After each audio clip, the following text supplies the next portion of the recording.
SLP तो पहले ही दाखिल हो गई थी, लेकिन कोर्ट की छुट्टियां चल रही थी। हमने कोशिश करी कि छुट्टियों में इस पर ख़ास तौर पर इसकी सुनवाई हो जाए, लेकिन चीफ जस्टिस साहब ने हमसे ये कहा कि आपके मामले में तो आपको 7 दिन का मौका मिलेगा। जब ये पब्लिश हो जाएंगे, नोटिस पब्लिश होंगे, उसके बाद आपको 7 दिन का मौका मिलेगा। तो आप 2 तारीख को आइए, 2 तारीख को आप इस बात का मेंशन करें कोर्ट में और फिर हम लोग तय करेंगे। तो ऐसे ही हुआ, हमने उसको आज मेंशन किया, आज कोर्ट खुला है।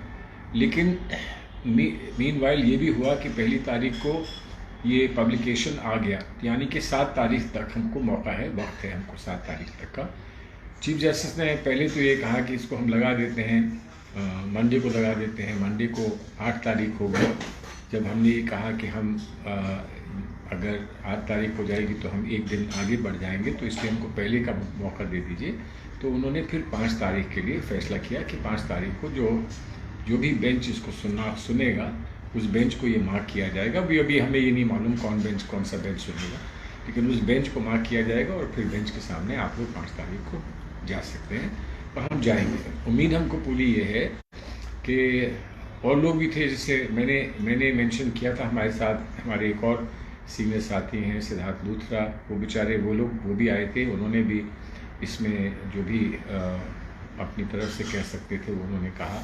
इसके अलावा और मुझे पता चला है कि बहुत सारे केसेस आ रहे हैं, मुख्तलिफ लोग अपने अपने वकीलों के से ताल्लुक़ से यहाँ पर और भी केसेस फाइल करेंगे। तो मुमकिन है सारे केसेस एक साथ ही आ जाएंगे और उसकी फिर 5 तारीख को सुनवाई होगी। देखिए, दावा कुछ इतना ही है। जो बुनियादी बात आप मुझसे पूछें तो वो जो इसका सेंट्रल पॉइंट है वो ये है कि जो ज़मीन जिस पर ये सवालिया निशान लगाया गया है कि वो ज़मीन रेलवे की है या नहीं, इस पर डिमार्केशन वहाँ कभी नहीं हुआ।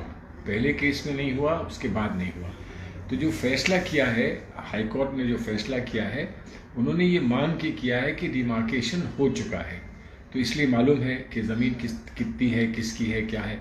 अब उसमें भी जो दस्तावेज़ हमने पेश किए हैं, उसमें रेलवे ने अपनी तरफ से बार बार ये कहा है कि उनके सिर्फ 29 एकड़ उनकी ज़मीन है, 29 एकड़ उनकी ज़मीन है।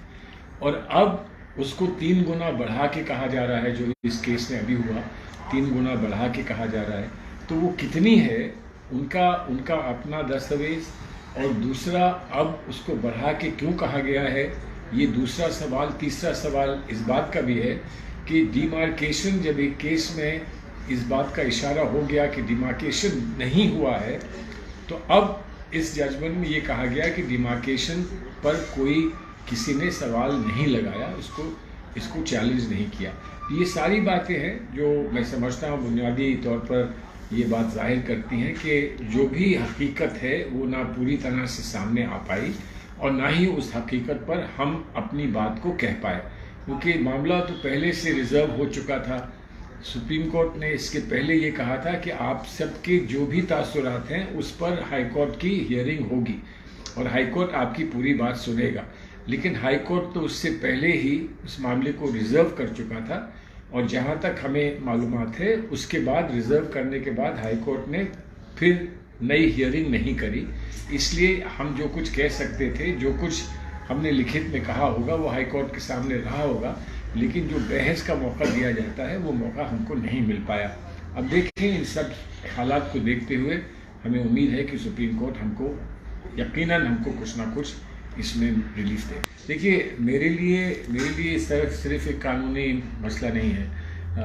कानूनी मसला जो होता है वो हम सब वकीलों के सामने आता है, जो कुछ करना है उस पर कदम उठाना है, उठाए जाते हैं। मेरा इससे ये मान के चलिए कि एक इमोशनल लगाव है। इंदिरा हृदय जी ने मुझसे सबसे पहले ये कहा था कि हमारे ये बच्चे हैं और इनको कुछ ना कुछ रिलीफ आप सुप्रीम कोर्ट से दिलाइए। और उस वक्त मैंने पहले 2016 की बात है कि हमने फाइल किया था और उनको उस वक्त जो है राहत मिल पाई थी। तो इसलिए मेरा एक जज्बाती इससे रिश्ता भी है।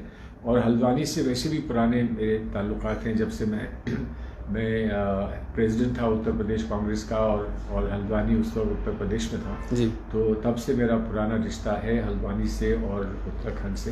तो इसलिए मेरे लिए इसमें कानूनी बातों के अलावा एक इमोशनल बात भी है, एक जज्बाती बात भी है। तो इसलिए मुझे ये मौका मिला इन लोगों की खिदमत का।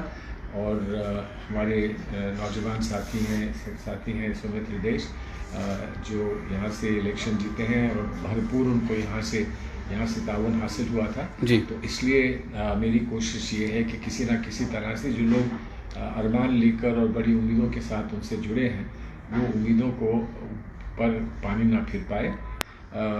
बहुत बढ़ के उम्मीद अगर किसी से है आज मुल्क में तो सुप्रीम कोर्ट से है। यस। अब सुप्रीम कोर्ट का फैसला क्या मिलता है, सर आंखों पर है। आइए 5 तारीख को इंतजार करें।